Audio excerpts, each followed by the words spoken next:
قرآن پاک میں نبی صلی اللہ علیہ وسلم کے ذریعے امت کو حکم دیا گیا ہے وَأْمُرْ أَهْلَكَ بِالصَّلَاةِ وَاصْطَبِرْ عَلَيْهَا کہ اپنے گھر والوں کو نماز کا حکم دو اور خود بھی اس کی پابندی کرو۔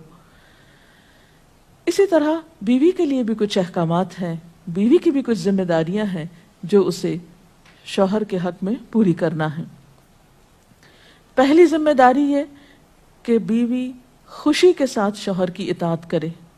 قرآن پاک میں نیک عورتوں کی صفت یہ بتائی گئی ہے فَالصَّالِحَاتُ قَانِتَاتٌ، نیک عورتیں فرما بردار ہوتی ہیں، ایک طرف اللہ کی اطاعت گزار اور دوسری طرف شوہر کی اطاعت گزار۔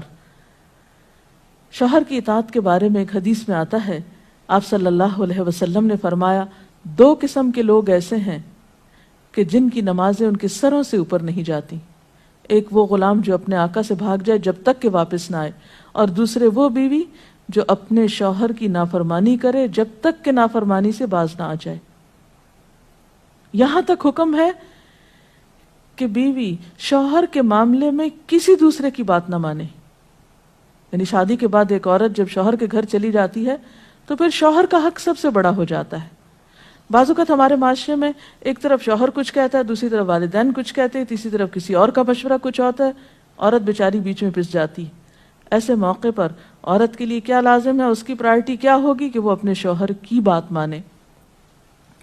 عورت کی دوسری بڑی ذمہ داری اپنی آبرو اور عزت و عصمت کی حفاظت ہے۔ عورت کوئی ایسا کام نہ کرے جس سے اس کی عفت و عصمت پر کچھ حرف آئے۔ ازدواجی زندگی کی خوشی کا راز باہم ایک دوسرے پر اعتماد ہے۔ اگر کوئی بھی ایسا کام عورت کرتی ہے جس سے شوہر کے دل میں شک ہو جاتا ہے، اعتماد ختم ہو جاتا ہے، تو اس سے ازدواجی زندگی کی خوشیاں ختم ہو جاتی ہیں۔ یہ اعتماد بے حد ضروری ہے، اور اس کے لیے اپنی عزت عصمت کی خصوصی حفاظت۔ نبی صلی اللہ علیہ وسلم نے فرمایا عورت جب 5 وقت کی نماز پڑھے، اپنی آبرو کی حفاظت کرے، اپنے شوہر کی فرما بردار رہے، تو وہ جنت کے جس دروازے سے چاہے داخل ہو جائے۔ اسی لیے شوہر کی اجازت اور مرضی کے بغیر گھر سے بھی نہیں نکلنا چاہیے۔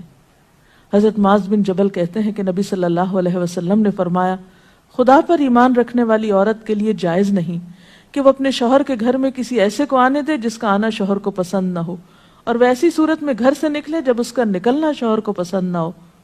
اطاعت کے علاوہ شوہر کو خوش رکھنا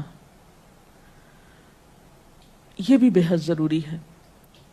نبی صلی اللہ علیہ وسلم نے فرمایا جس عورت نے اس حال میں انتقال کیا کہ اس کا شوہر اس سے خوش تھا تو وہ جنت